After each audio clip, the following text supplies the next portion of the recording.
할렐루야. 주 예수님 은혜 안에서 평안하셨습니까? 이 시간에는요, 주 예수님 재림 징조에 대한 15번째 말씀을 드리려고 합니다. 먼저 본문의 말씀을 찾겠습니다. 구약 성경 다니엘서 9장 24절입니다. 내 백성과 내 거룩한 성을 위하여 70일을 기한으로 정하였나니 허물이 그치며 죄가 끝나며 죄악이 용서되며 영원한 의가 드러나며 환상과 예언이 응하며 또 지극히 거룩한 이가 기름 부음을 받으리라. 아멘. 이 말씀은요, 6가지 내용의 주 예수님의 재림의 이유를 말씀하고 있습니다. 그래서 그 6가지 사건은요, 첫 번째 허물이 마치고요, 두 번째는 죄가 끝나고, 세 번째는 죄악이 영속되고, 네 번째는 영원한 의가 드러나고요, 다섯 번째로는 이상과 예언이 응합니다. 그리고 여섯 번째는 거룩한 자가 기름 부음을 받는다고, 이렇게 주 예수님께서 재림하실 때 이루어질 사건에 대해서 사건을 6가지로 본문에서 말씀을 하고 있습니다. 그런데 칼빈은 이 사건, 여기 본문의 사건들이 주 예수님의 초림으로 이루어졌다고 주장을 했습니다. 그래서 칼빈을 따르는 많은 사람들이 이 견해를, 이 해석을 따르고 있습니다. 특히 무천년주의자들이 그러한데요. 그들은 예수님 초림에 상당한 비중을 두기 때문에 예수님의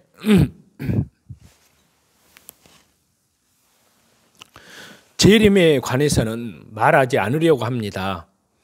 그러다 보니까 종말론의 여러 부분과 본문을 해석할 때요, 예수님 재림 사건에 대한 본문도요, 초림의 사건을 또 한 번 반복한 것이라고 그렇게 주장을 합니다. 그러나 이것은 잘못된 주장입니다. 왜냐하면요, 주 예수님께서 재림 때 될 일은 반드시 재림으로 봐야 되기 때문입니다. 그래서 본문의 6가지 사건이 그런데요, 그 이유를 몇 가지로 말씀을 드려보면요, 첫 번째는 초림으로 6가지 현상이 완성되지 않았기 때문입니다. 그리고 두 번째는 70일의 전체에 대한 예언은요, 역사적 사건이기 때문에 결코 영적인 해석으로 볼 수 없습니다. 영적인 사건으로 볼 수 없다는 말인데요, 70일의 내용은 결코 영적인 사건이 아니기 때문입니다. 역사적 사건이기 때문에 그렇습니다.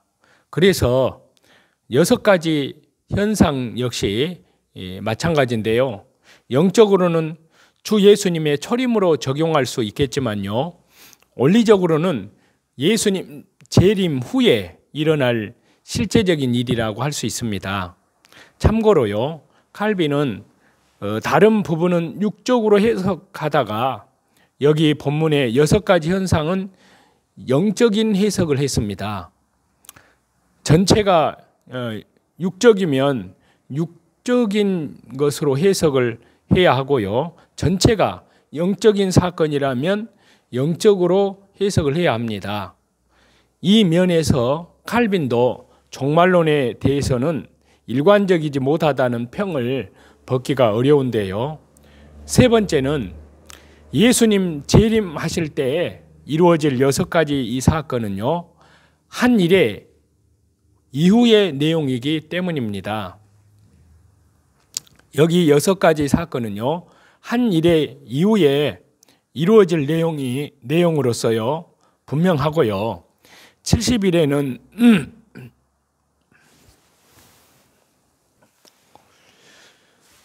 역사를 예언한 것입니다.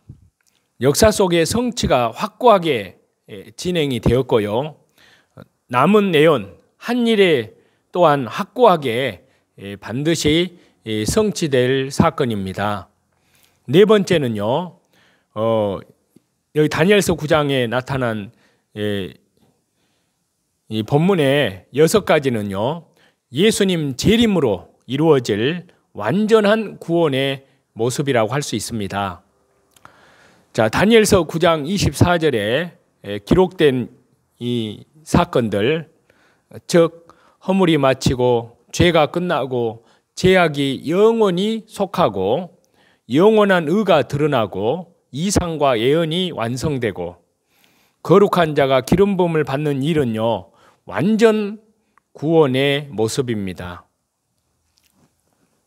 예수님의 초림도 구원의 역사와 관련이 되지만요, 결론과 완성은 주 예수님 재림으로야만 매듭 지어진다는 사실인데요. 오늘날은 70일의 가운데 한 일에, 즉 대환란을 코앞에 둔 시대에 살고 있습니다.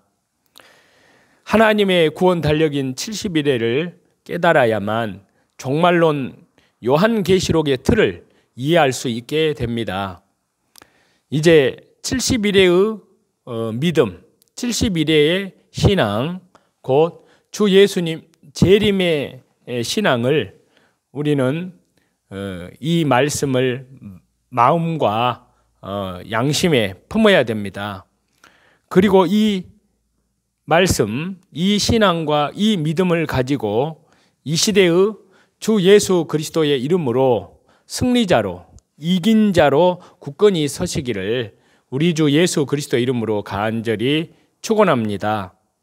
구원의 완성 때 이루어질 영광스럽고 축복된 모든 일들을 체험하시는 주 예수 그리스도 은혜 안에서 그리스도의 신부들, 주인공들이 다 되시기를 우리 주 예수 그리스도의 이름으로 간절히 축원합니다. 또 뿐만 아니라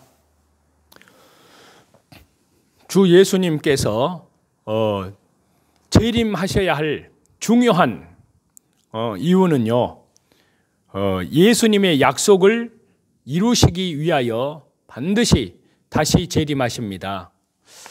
예루살렘의 황혼을 뒤로하고 주 예수님께서 십자가에 못 박힌 채 피를 흘리면서 죽어가는 범죄자, 벌거벗은 채로 피에 덮여서 사람들의 침뱉음을 당하고 공중에 매달려 있는 그 모습이 세상이 기억하는 예수 그리스도의 마지막일 수는 없기 때문입니다.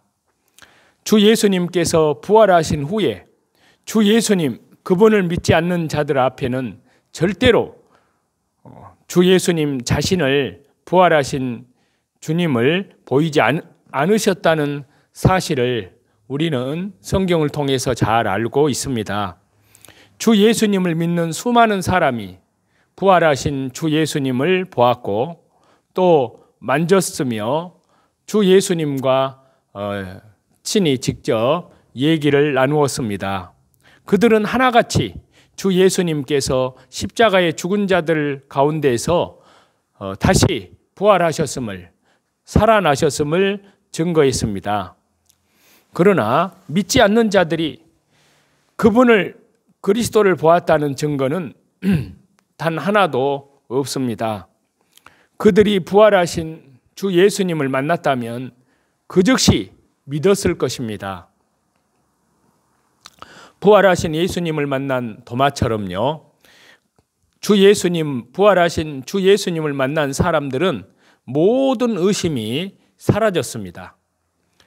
그래서 사도 바울은 성령님의 감동하심으로 고린도전서 15장 5절에서 8절 그 말씀에서요, 부활하신 주님을 목격한 자들을 거기에 자세히 열거를 합니다.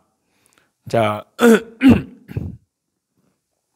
그 말씀을 보면요, 게바에게 보이시고 후에 12 제자에게와 그 후에 500여 형제에게 일시에 보이셨나니 그 중에 지금까지 대다수는 살아있고 어떤 사람들은 잠들었으며 그 후에 야고보에게 보이셨으며 그 후에 모든 사도에게와 맨 나중에 만삭되지 못하여 난 자 같은 내게도 사도 바울에게도 보이셨느니라.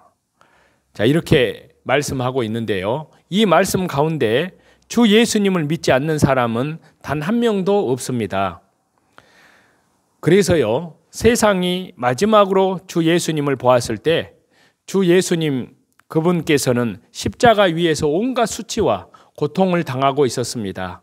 세상은 아직 주 예수님의 영광을, 부활하신 주 예수님의 영광을 보지 못했습니다. 그러나 세상은 곧 주 예수님의 영광을 다시 보게 될 것입니다. 성경은 기록에서 말씀하십니다. 히브리서 9장 28절에 보시면요, 그리스도도 많은 사람의 죄를 담당하시려고 단번에 들이신 바 되었고 구원에 이르게 하기 위하여 죄와 상관없이 자기를 바라는 자들에게 두 번째 나타나시리라. 이렇게 말씀을 하시고요. 또 요한계시록 1장 7절에 보시면 그가 주 예수님께서 그분께서 구름을 타고 오시리라.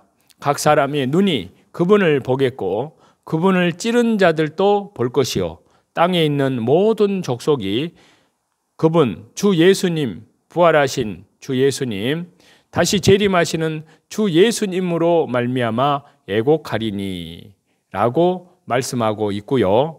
또 신약성경 마태복음 24장 27절에도 보시면요, 번개가 동편에서 나서 서편까지 번쩍임같이 인자 임함도 그러하리라. 아멘. 자, 성경은 곳곳에서, 여러 곳에서 주 예수님께서 사람들 앞에서 수치를 당할 것과 또 높임을 받을 것을 함께 동시에 예언하고 있습니다. 수치를 당하지 않으면 높임을 받지 못하리라는 말씀인데요. 그래서 시편 22편 16절에서 18절을 보시면 예수님께서 자신을 죽이는 자들의 손에 당할 십자가의 고난에 대해서 자세히 예언을 하고 있습니다. 자, 그 말씀을 보면요, 개들이 나를 에워쌌으며 악한 무리가 나를 둘러 내 수족을 찔렀나이다. 내가 내 모든 뼈를 셀 수 있나이다. 그들이 나를 주목하여 보고 내 겉옷을 나누며 속옷을 제비 뽑나이다. 그러나 이 시편 말씀은요, 주 예수님께서 이 땅에 다시 오실 때 보이실 영광으로 예수님 재림하심으로 그 영광으로 그 끝을 마무리하고 있습니다. 그 마무리하는 말씀을 보겠습니다. 시편 22편 27절과 28절인데요. 땅의 모든 끝이 여호와를 기억하고 돌아오며 모든 나라의 모든 족속이 주의 앞에 예배하리니 나라는 여호와의 것이요 여호와는 모든 나라의 주제심이로다 라고 이렇게 끝을 맺고 있습니다. 또요, 마태복음 26장에서도요, 주 예수님께서 첫 번째, 그러니까 초림 때에 강림하심으로 받을 고난과 두 번째, 그러니까 주 예수님께서 재림하실 때에 받을 영광을 함께 동시에 기록합니다. 자, 마태복음 26장 67절에서 68절을 보시면 예수님을 체포한 자들이요, 주 예수님 그분에게 행한 일들을 자세히 표현해서 기록해서 말씀하고 있습니다.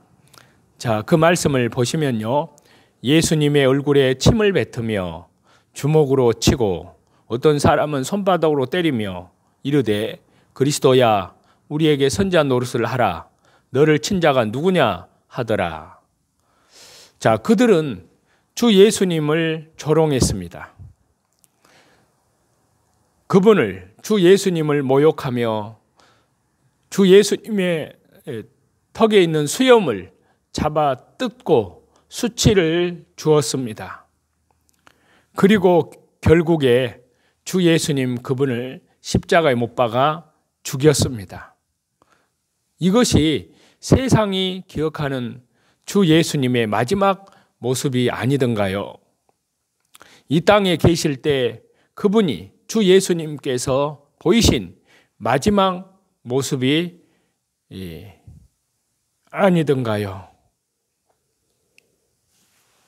본문에서 예수님은 그렇지 않을 것이라고 분명히 말씀하셨습니다. 자, 마태복음 26장 63절에서 64절을 보시면요. 대제사장이 이르되 내가 너로 살아계신 하나님께 맹세하게 하노니 내가 하나님의 아들 그리스도인지 우리에게 말하라. 예수님께서 이르시되 내가 말하였느니라. 그러나 내가 너희에게 이르노니 이후에 인자가 권능의 우편에 앉아 있는 것과 하늘 구름을 타고 오는 것을 너희가 보리라. 수치를 당하는 가운데에서도요, 주 예수님께서는 장차 높임 받게 될 것을 눈으로 보는 것처럼 생생하게 약속하신 말씀입니다. 주 예수님을 비웃는 군중들의 눈앞에 십자가의 온갖 모욕과 십자가의 수치가 드러났습니다. 그렇습니다. 장차 주 예수님 그리스도의 영광은 어떻게 펼쳐질 것인지, 또 각 사람의 눈이 그를 보겠고 1월 성신에는 징조가 있겠다고 누가복음 21장 25절에서 27절을 보시면 땅에서는 민족들이 바다와 파도의 성난 소리로 인하여 혼란한 중에 곤고하리라. 사람들이 세상에 임할 일을 생각하고 무서워하기 때문에 기절하리니 이는 하늘의 권능들이 흔들리겠습니다. 그때 사람들이 인자가 구름을 타고 능력과 큰 영광으로 오는 것을 보리라. 아멘. 온갖 수치와 모욕을 당하고 십자가에 죽임을 당하신 구세주께서, 주 예수님 그리스도께서 승리의 주님으로 다시 오시는 것을 온 세상이 반드시 보게 될 것입니다. 주 예수님 그분은 반드시 돌아오십니다. 다시 재림하십니다. 그날이 너무나 가깝다는 것을 깨어있는 그리스도인들은 성경을 보고 또 세상 돌아가는 것을 보고 그 징조들을 분명히 보고 있다는 것을 깨달을 것입니다. 그렇습니다.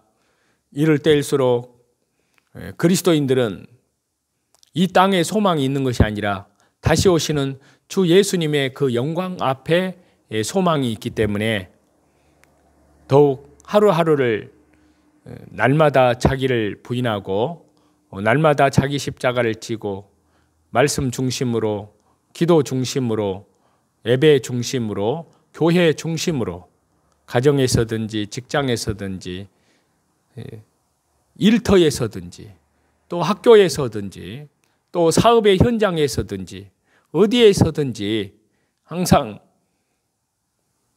믿음으로 하나님과 동행하면서 또 이뤄진 영혼들에게는 이 소망을, 이 생명의 복음을 증거하면서 사시는 줄 믿습니다.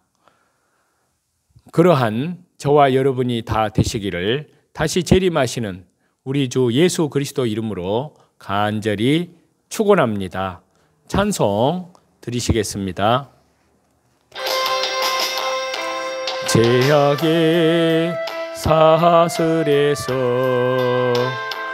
괴로움의 눈물을 낼 때 말씀으로 찾아오신 주님 영생을 약속했네. 주님의 은혜 사모하는 곳에 주의 응답이 많이 간절히 기다리는 마음 주여 내게 자유 주소서. 첫사랑의 뜨거움이 식어져서 눈물 흘릴 때 십자가를 지고 가신 주님 평안을 약속했네. 주님의 사랑 사모하는 곳에 주의 응답이 많이 간절히 기다리는 마음 주여 내게 승리 주소서. 광야의 세상에서 외로움에 눈물 흘릴 때 골고다로 걸어가신 주님 천국을 약속했네. 주님의 재림 사모하는 곳에 주의 응답이 많이 간절히 기다리는 마음 주여 어서 오시옵소서.